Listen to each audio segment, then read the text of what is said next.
Family Office World Live. I'm the host, Ron Diamond. By the way, if you have any questions, just put it in the chat during the show, and we will be happy to answer any questions. One of the interesting things that I'm often asked is, because you have the syndicate of family offices we invest with, is like, what's, other than obviously the money, like what separates the family offices from the ultra high net worth individuals? And one of the things that I found is something that one of my mentors, Sam Zell, instilled in me when I was probably 18 years old. And what he said was that having a full understanding of the tax code is a huge differentiator in investing. And at 18, I didn't really understand what that meant. I do now. And the people we have on here now today, Andrew Berman and Nick Bruce, certainly have that as well. So I'm happy to, to start out, Andrew, why don't you take a minute and just introduce yourself, and then Nick, and then I'll kind of explain why I wanted you guys to be on this, because I think it's what you guys are doing is really, really interesting. Yeah, no, thank you, Ron. So Andrew Berman, I'm one of the co-founders of Arqitel. We're a real estate investment firm specifically focused on serving a taxable client base. We originally started by managing a separately managed account on behalf of a family office. So the chairman of our business is David Kabiller, one of the co-founders of AQR Capital Management. And when Nick and I started investing his capital into private real estate, it was really wearing the lens of how do you maximize all of the tax efficiencies that are afforded to private real estate, which is given one of the best tax codes in the country of all investable asset classes.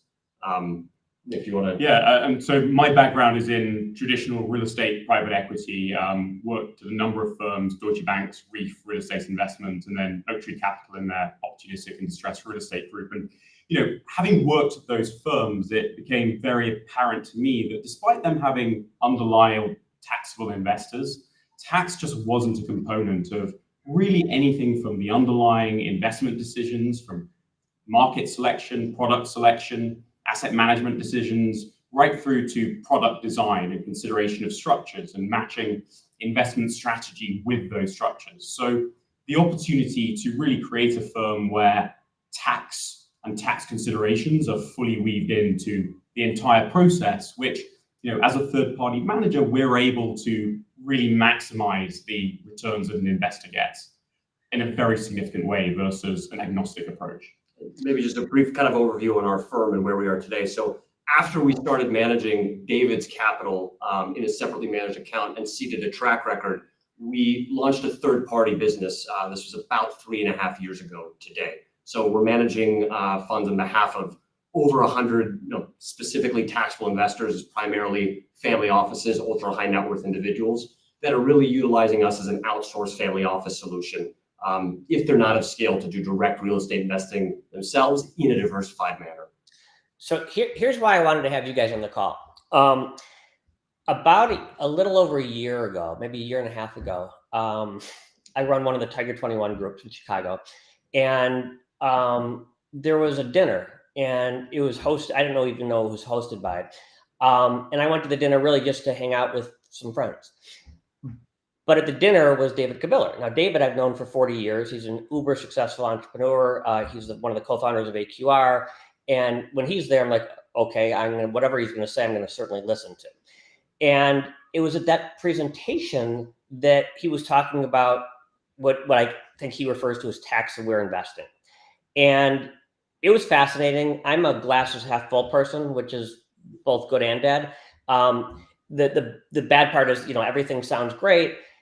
I asked David if he would do me a favor, and I've known him since Northwestern. When I ran my hedge fund, he covered me at Goldman. I said, would you fly into Chicago with one of the partners of AQR? Because what you said sounds amazing. And then I asked one of the top estate planning attorneys in the country, I said, do me a favor, I'll pay you for this. Just poke holes in this because it sounds great to me. They sat for 2.5 hours trying to poke holes in it, et cetera. He calls me back. He said, these guys have created a better mousetrap. Now, that was about a year and a half ago. AQR's now, I think they're almost gaining $3 billion a month. And at least in my little world, in my niche of the world, it's the most fascinating thing I've personally seen. And I talked to David a lot about, this is fantastic. Can you do it in private markets? And that led me to Andrew and Nick. And it fascinates me. We just did a conference, which I helped to put together on tax-aware investing with AQR and McDermott. And just the amount of interest in tax-aware investing is, in theory, it should always be important. But for whatever reason, now it's becoming more and more important. Because if Citadel's up 20%, that makes zero difference to me. I just want to know they're up 12% after taxes. So why don't you take a minute, Andrew? You came from AQR, so take a minute about your background first, and then how the evolution of, okay, here's how an AQR person thinks, and how you were able to morph it into not what David's doing, but now into real estate. Yeah. So I began my career at AQR. I was there for several years, and this was really predating the launch of their tax-aware products. So Flex, Delphi Plus. And as AQR was actually developing those products internally, and it was really being run with internal partner capital, David's mantra, as you mentioned, it was all about tax-aware investing. The only thing that should matter as a taxable individual is what my after-tax returns look like. So, David's been an incredible mentor for me and is now a partner and major part of our business today. But as they were building out those strategies at AQR, it was starting to have discussions about, okay, if you were to actually take this same mandate about maximizing after-tax returns and start looking at private markets, and again, AQR is not and is currently not doing anything in the private market space, there's a whole kind of treasure trove of very tax-efficient investment opportunities that are opened up to you. So we started having those discussions, and really as you start diving into real assets in particular, and we can get into what we've been focused on as a firm for the past several years, you can just see incredible opportunities to have fully tax shielded income, significant deferral benefits that allow you to compound without actually paying taxes for decades. When you layer in some of the estate planning benefits, step up in basis, in real estate and real asset investing can be one of the most powerful tools to generate after-tax wealth. And as we set up this real assets arm of David's family office, both Nick and I, which is really the next step after AQR, we're in California, great place to live, not so great when it comes to taxes here. So trying to figure out, you could have a great pre-tax investment that makes a lot of sense, but if you're playing close to a 55% tax drag, if you're not holding it in a qualified account, you really have to rethink how you're investing here. Okay, so explain, real estate as an asset class in general is extraordinarily tax efficient in general. Yep. What are you guys doing to make it even more tax efficient? Yeah, and by the way, you're absolutely correct. And I imagine for listeners here, everybody knows real estate can be tax efficient. I think some of the key things is if you combine structure and strategy, that's really how you can maximize the tax efficiency. Maybe it'd be helpful if you actually just talk about your the previous firms, kind of how they approached it. For sure. I think, one of the most tantalizing opportunities was this disconnect between knowing that in theory, real estate and real assets, and there are people out there who are doing it extraordinarily tax efficiently, and then surveying the landscape of funds, syndication deals, etc., and seeing this very significant gap that's really being driven by, there are a number of factors, but a big one is just the lack of tax modeling fully injected into the decision-making process. So an example I'll give you is if you're investing in multifamily real estate in certain high-growth markets, and look at the degree to which you're able to generate depreciation that can shield your income for an extended period of time from that asset, and compare that to a different asset, perhaps Southern California industrial. On a headline basis, they could be yielding similar IRRs, but when you factor in the differential depreciation and different depreciation schedules and allocations of costs, you can end up paying taxes on the income distributions within a couple of years. And so these decisions layered on with the consideration of, okay, where is our underlying taxable investor based? If you're a New York resident, for example, it makes it very expensive to be investing specifically in California because of the lack of certain double taxation treaties. So building in the tools to systematically understand every decision that we make and the impacts on that after-tax return, I think is fundamental, and something that, at my experience of many of these large institutional real estate managers, they simply don't have. Tax is separated out into a head of tax, a tax group, who frankly are more about kind of the upper level structuring and not how do you orchestrate all of these elements together to really maximize the returns. And I hold my hands up because I've been investing in real estate for 12, 13 years, and again, tax hadn't formed a part of any of the conversations that I've been having. And so the mandate from David to say, how can we do this, really was a driver of our approach. Now, most of the families that I invest with are in America, and most of the audience that are on this, listen to this. You said schedules. You meant schedules, right? I just put in there. Britishism, I'm afraid. Yes. Wanted to clarify that. So you got a really tax efficient investment. Now, multifamily over the last couple of years, and again, invest in it broadly across the country. It's not been a great asset last couple of years. It's been challenging. I guess the question is, why do you think we are in the cycle for multifamily? Number one, and number two, you have a specific structure with this. Is there a window for what you're doing where in 5 years this arbitrage won't exist? Yes, so that's correct. So our focus has always been on multifamily for a number of reasons, but primarily driven by our view that if you are maximizing long-term compounding, you really should be investing assets where you have conviction to invest for the long term in general.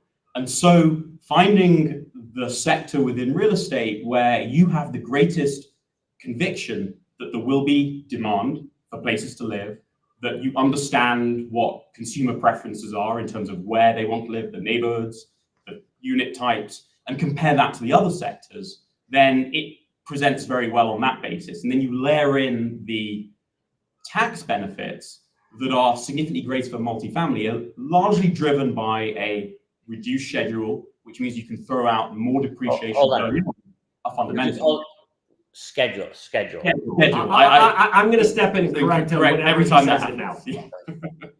And so, our primary fund, we have an open-ended evergreen structure, which is all about that long-term compounding structure. So we're going in, acquiring assets that we want to own for 15 years plus, and actually avoid what is often referred to as one of the major benefits of real estate, which is the like-kind exchange, which we generally think is a great way to rebalance a portfolio, but actually comes with very significant costs. You're talking about the 1031. The 1031, that's right. Which, look, it's a great tool as part of a broader toolkit, but if you're investing and then cycling through assets after 7 or 8 years, even with the 1031, the impact on your compounding over the long term can be very significant. 1031 buyers tend to pay more. Hold on.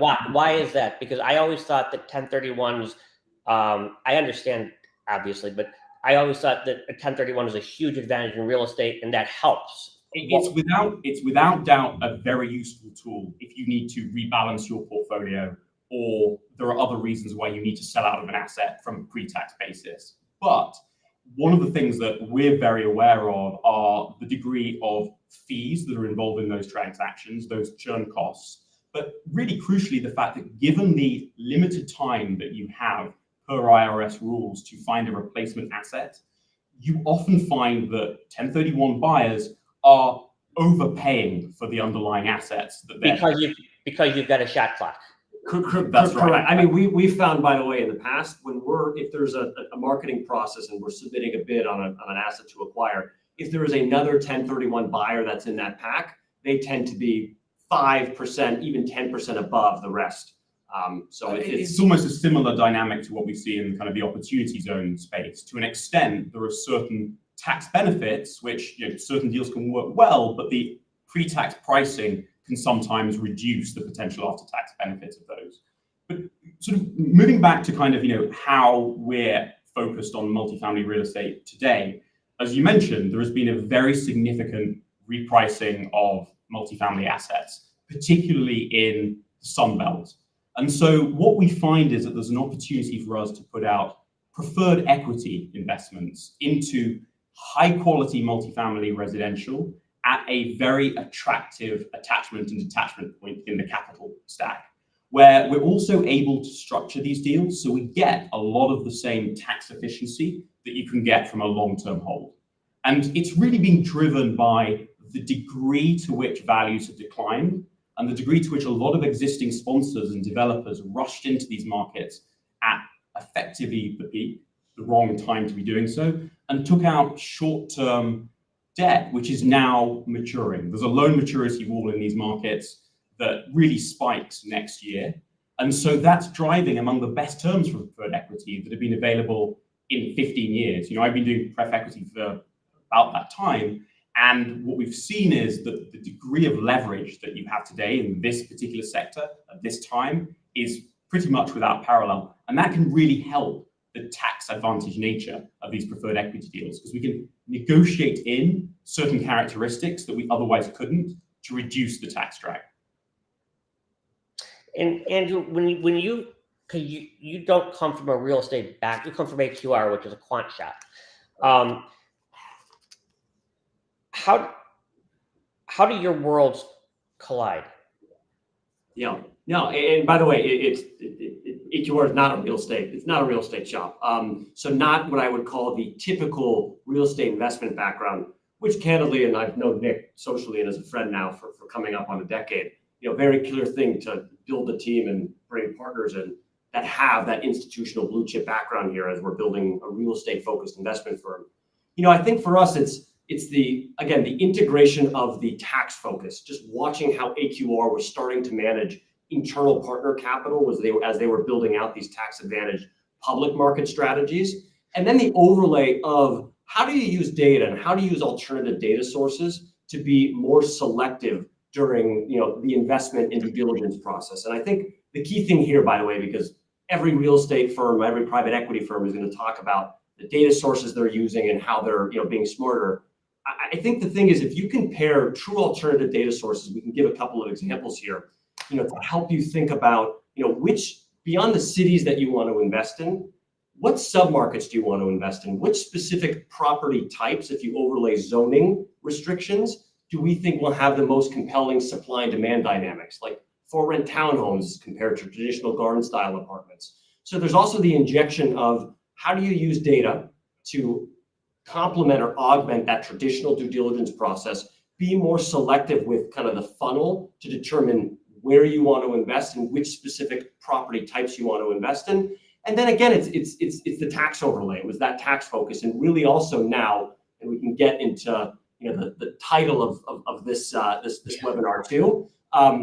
If you step back and look holistically across a portfolio, so knowing that family offices and all of everybody who's listening here will have a variety of different private investments.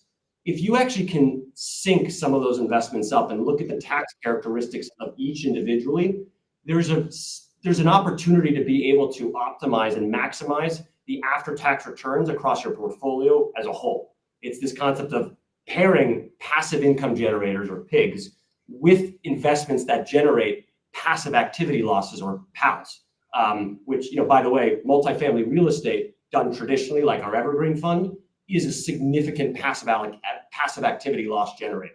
So, but you mentioned, I mean, just from sort of my perspective, real estate, you have to pair the traditional real estate due diligence, but I think systematic benchmarked approach that public markets has brought to the investing space compared very well. And so, we've been able to do, and I think a lot of it comes from that kind of DNA, is use very interesting data sources like consumer marketing data, for example, to really understand where individual residents in general are choosing to live on a essentially block by block basis. And so getting much clearer insight. And when you pair that with your market knowledge, you end up in a situation where, frankly, you're able to have conviction and identify opportunities that a lot of the real estate traditional firms just can't, because they're very used to the traditional methods, so the comp base or using census data, et cetera. a question. So you mentioned opportunity zones before.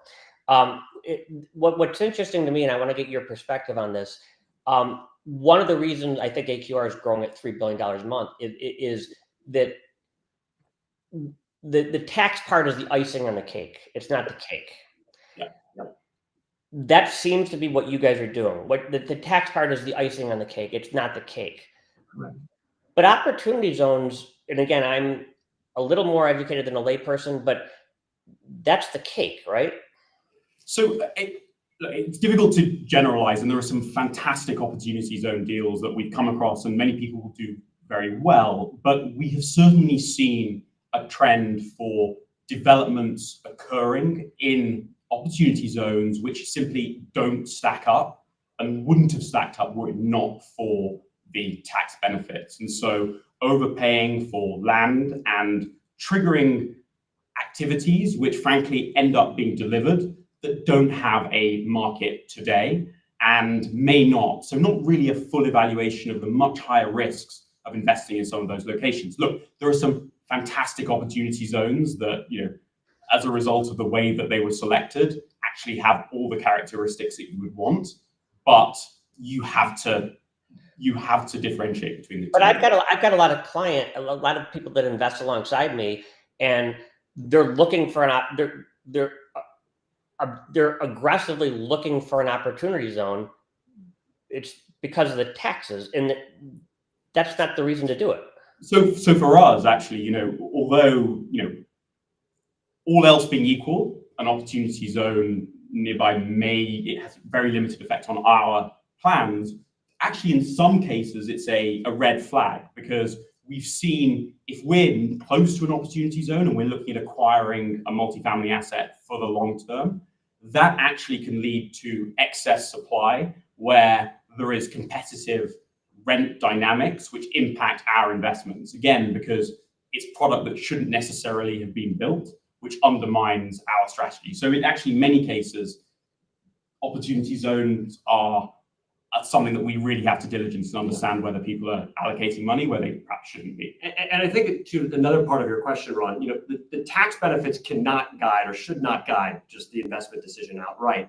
But if you think about it, starting with kind of beta, where would you want exposure to? What do you believe in? And I'll come back to multifamily just again, where we've been focused, inception to date.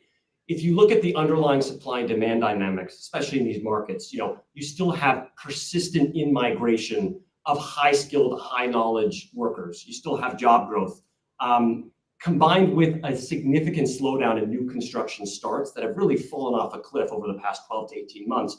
If you play out those dynamics in the medium term, we think it creates a landlord pricing environment where it becomes a more compelling environment to own and operate multifamily assets.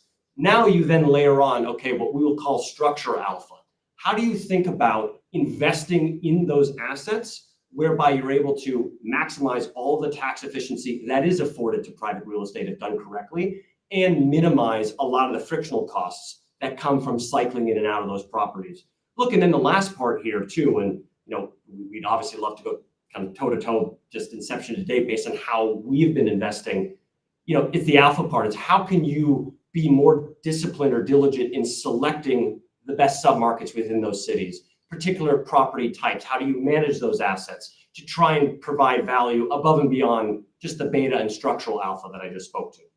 But this company, Arqitel, was set up for a family office who was asking for what I'll call tax-aware investing, correct? Correct. Because they didn't find it effectively by surveying the landscape of other funds. It was very difficult to tie that back. And even to the extent that certain firms are in there, let's say, there are strategies out there that put the tax first, sort of niche strategies, etc. But the general strategies, I want exposure to multifamily real estate, for example. How do I get that diversified portfolio in a tax efficient way? Peeling back the lid on a lot of the existing funds, particularly the open-ended core plus funds, a lot of things are happening which are deficient in getting that highest after-tax return. So it's an answer to that, effectively. What's interesting is I see it with a few other companies, but are other firms in real estate focusing on what I'm going to use the word tax-aware investing for real estate? Yeah, so others are, and I think if you step back here too, some firms have an inherent conflict of interest where they're serving both a taxable investor base and a tax-exempt investor base, which will lead you to make different investment decisions. You can even come back to the 1031 exchange tool, which we again think is a tool, flawed in some ways, but can be helpful for rebalancing. And by the way, is often even then not done in many of these open-ended structures for those very reasons. And I think because even if you actually don't structure private real estate, as optimally as possible, and the strategy is still cycling through assets, so you're not maximizing the benefits, there are still tax benefits that are afforded to the asset class. So you'll see a lot of firms still advertise this is a tax efficient investment. And by the way, I think when you really start peeling it back, and we've done a lot of work to try and understand, what are they doing and what are they not doing for specific reasons, they're leaving a lot on the table. So it's a longer way of answering. Other firms are focused on this, not to the same degree. And I think you look at, it could be, again, serving some tax-exempt institutions. You can even look at some traditional things, by the way, as, what are promote structures? What's the carry incentive for those sponsors? Some of these larger private REITs, some other open-ended funds are charging performance fees annually, if not quarterly. You just think about what that does, that mentality to cycle through deals to generate liquidity to pay the GP. And many of them, frankly, are increasingly structured as private REITs, and that throws up a lot of potential issues, in our view, for maximizing tax efficiency. It acts effectively as a blocker so that you can't get the benefits of these excess PALs married with these pigs, as we'll get into later. And it also actually opens you up to the potential for stepping into deferred tax liabilities, which you have not had the benefit of the depreciation in. And so, although it's often viewed as a tax efficient way of investing, that vehicle, because it does have a reduction in the rate, we expect the distributions from those entities to be much less tax efficient over time for various reasons, especially if they sell out of underlying assets. Andrew, you've mentioned the term structural alpha like 3 or 4 times. Yeah. What is structural alpha?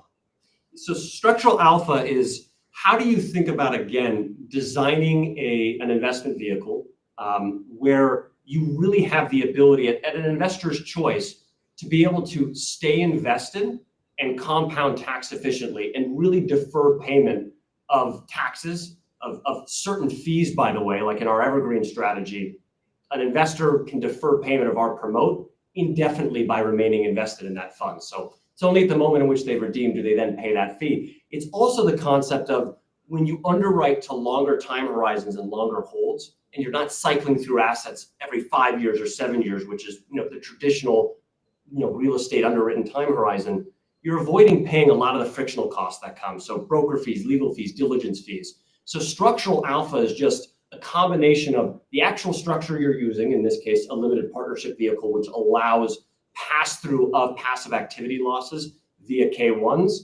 combined with an investment strategy with long-term underwritten time horizons, trying to pull every lever, cost segregation studies, bonus elections, being smarter about how you can allocate building value, which are depreciable dollars, versus land value, which is non-depreciable. It's really that. It's the marriage of strategy and structure which can create that structural alpha term. And I think it's worth clarifying, it doesn't necessarily have to follow that it has to be a long-term investment. As we'll get onto our preferred equity fund, that is expected to be redeemed and fully paid back after 3 to 4 years. And that's still tax efficient because, again, the way that we make individual underlying decisions about how we structure that to ensure that we get the most favorable tax treatment, that we're able to structure reserves that attract minimal taxes, but yet generate a return, various other fundamental decisions, which again, we see compared to other preferred equity funds out there, number of different factors which muddy the water and prevent that maximum tax efficiency. Okay, I have a question from the audience. It's question, what differentiates Arqitel? Yeah. So, real estate, by the way, and I think this is the case in a lot of investment managers today. It's a very competed and commoditized space. Everybody will talk about or tell a story about how I've got, access to this deal or this real estate manager that I've worked with. I think in an area that is so competed and so commoditized, our biggest differentiator is a combination of really this focus on how do you maximize all of the tax benefits and the tax efficiency that's afforded to private real estate, and where the lens of, we started investing on behalf of a large family office. How do we bring that same focus to other family offices, other ultra high net worth individuals, other wealth management firms that have taxable clients that are investing with us? So basically providing that outsourced family office solution overlaid with the injection of this AQR DNA about how can you be smarter utilizing alternative data sources, being more selective on the submarkets and property types that we're going into, I think is our primary differentiator. I think it's also about the way that we've aligned ourselves with that goal. So we're, obviously including our chairman, taxable investors, but we've also designed the incentives in these funds, particularly our open-ended fund, to align with holding these assets for the long term. We get paid performance incentives only when an investor chooses to actually redeem from these funds. And so one of the key reasons why sponsors and others cycle through assets, even in these open-ended funds, is because there is a benefit to doing so to them. And so by perfectly aligning in having that control ceded to the underlying investor, that we see as a key differentiator and a very important differentiator for our. One of you guys had said, I don't remember which one, that you could combine this with Flex or something to that extent, which is obviously a product from AQR. Explain that to me. Yeah. So, AQR Flex, the long-short tax-aware SMAs, they can be used to offset, in addition to shielding deferring capital gains tax liabilities, they can be used to offset depreciation recapture. So, if we go into a little bit more detail about our preferred strategy, that the returns there are comprised of two components. There's a current pay or current income component. We're able to shield the tax liability driven by depreciation that we can negotiate on the underlying preferred equity investments, which is really reflective of the negotiating power we have in today's environment. It was not always the case. The second part of this, the accruing or picking component of that preferred return, when that investment is redeemed, it's taxed at a combination of long-term capital gains rates and depreciation recapture.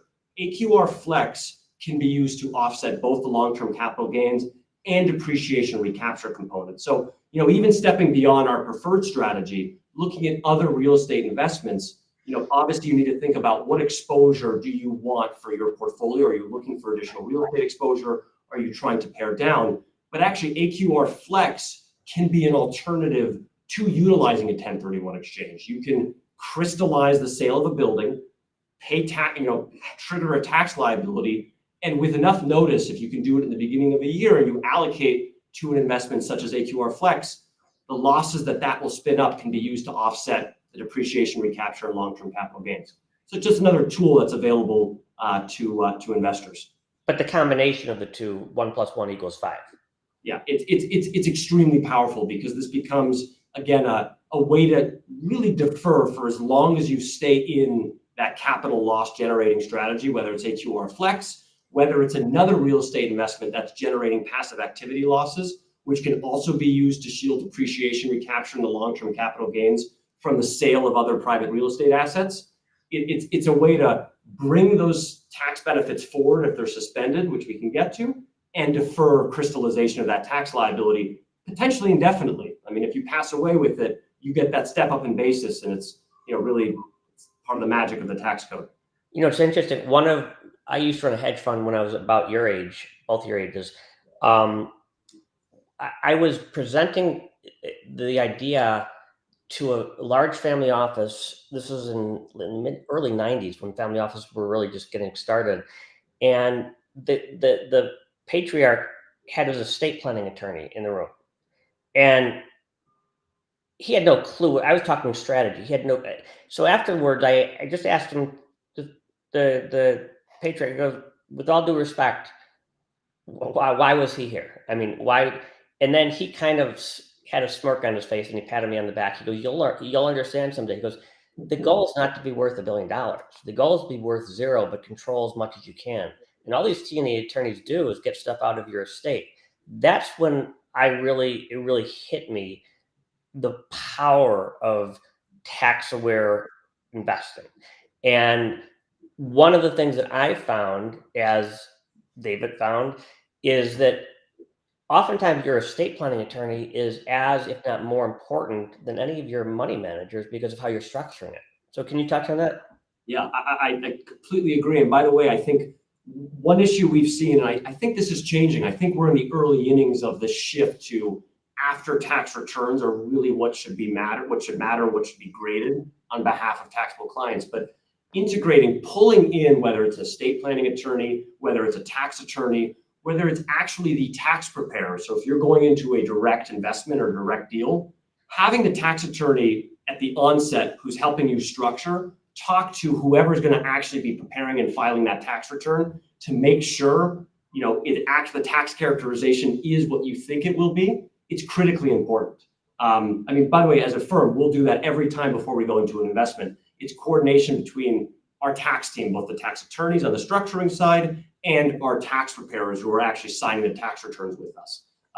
So I think there's just going to be a continued shift here to try and integrate estate planning, tax preparers, tax counsel on the structuring side. And then, the last thing, effectively breaking down these silos, which we know, some family offices are very good at doing. Correct. But when you introduce, external managers, that link often with the investment decisions on a day-to-day basis effectively gets broken. So is that because the accountants are in one room, the lawyers are in another room? Yeah, that's precisely it. And actually even that the accountants or the tax advisors who are specialists in the investment sector that you're focused on, let's say multifamily real estate, they often have tended to serve a particular type of client who perhaps may be institutional and haven't necessarily been pushed by the tax preparers or tax accountants of the underlying taxable individuals to think, is this the best way to approach this? And for them then to come up with what we think are very interesting solutions that can minimize the overall tax. It's that communication.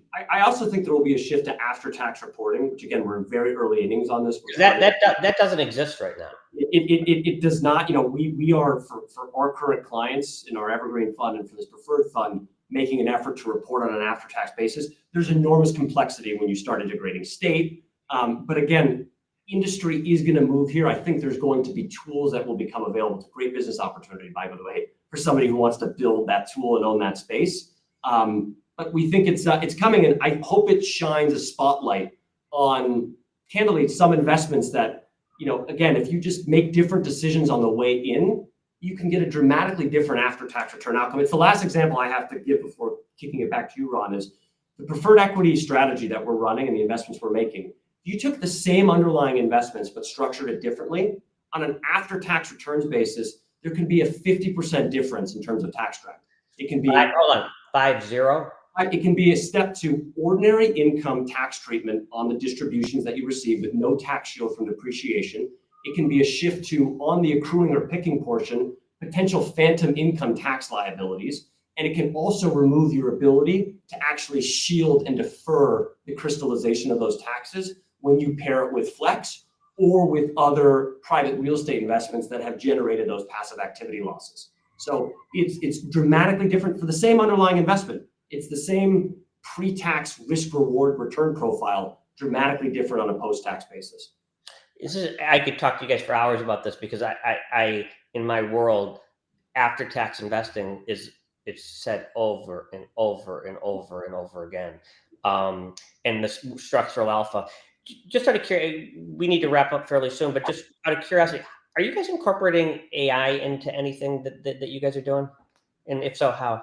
Yes, so we actually, one of our early hires as we were growing our investment team was a data scientist who has investment background, but also has a lot of experience in geospatial modeling, neural networks, and so kind of machine learning approaches to how we analyze these large data sets, consumer marketing data to help us understand where people want to live and how they're moving is a fundamental part of our underlying diligence as we do these investments. I'd say that kind of in terms of the tax efficiency, a lot of it just comes down to the more traditional, hey, the tax system is a rules-based system. And if you take the time to absorb that information into the appropriate financial models, you have the clear insight into what the after-tax outcome will be for your investors. And that's a key driver there. We've also made use of AI kind of at the property management level to increase efficiencies there. And there are big opportunities in that space. Okay. We need to wrap up fairly soon. One question I ask every guest that I've had, from David Rubenstein to Tony Pritzker to whoever I've had on the show, is gratitude. So again, and Andrew, what is something, just what are you most grateful for? And I'm not talking about after tax returns. Tax won't come into this at all. I actually would say I'm extraordinarily grateful for just the people I'm surrounded with. And this is not meant to be too corny for you here too, but I just find, whether it's at work or in my personal life at home here and friends and kind of a network I've built, some amazing people and kind and caring, and very motivational and inspirational. So there's enormous gratitude there. And, David, who's not on this call today, he's in flight right now, but, gratitude for him as a mentor and as a partner, and really, kind of giving Nick and I this extraordinary opportunity to invest, with his capital first and really build a business, with him. So that's frankly, it's very similar. I mean, it's, from the kind of the work side, to be able to work with people who have truly complementary skill sets, and really the push that we have and have had for this tax efficient focus from David, who is a fantastic mentor to us and really sort of the leader of the firm, is incredibly valuable. And yeah, it makes real estate investing just exceptionally interesting because it's an additional important layer into the process, rather than just doing the standard approach. So it's, and then two last questions, Andrew. First to you: is cricket a sport? I mean, I would say I have to be careful on how I answer that, but I know he doesn't care about sports at all, so I can kind of speak freely. I'm going to say, as the banner's going across the bottom of the screen, no, at least in my mind. But you could also say that tennis is, I mean, what was the description? Oh, it's sport for non-athletes there too. How would you further characterize like pickleball on top of that, which is now like in Los Angeles? I pulled my calf and I walked in playing pickleball, and the orthopedic guy goes, "Pickle?" I'm like, "Yep." And he said, if people want to get a hold of you, what's the easiest way to get a hold of you guys? Yeah, so honestly, they could reach out to either of us directly. So it's just Berman at Arqitel.com and Bruce at Arqitel.com, or going to our website, Arqitel.com. Very passionate about again, after tax returns investing, and I think again, early innings on what expect to be a pretty massive wave here, which AQR is really leading the charge with. You talk about how much capital they're raising and success they're having. We think it's coming in a big way and will apply to private market investing as well. Well, you guys were great. Appreciate your time. Appreciate what you're doing. This presented by Family Office World Media. If you have any questions, Family Office World Media is our website. One last thing I want to do, which is because I'm hosting this and I get to do it, it's shameless promotion. So Cody, go onto your screen, please. You got to come live. I know. Sorry.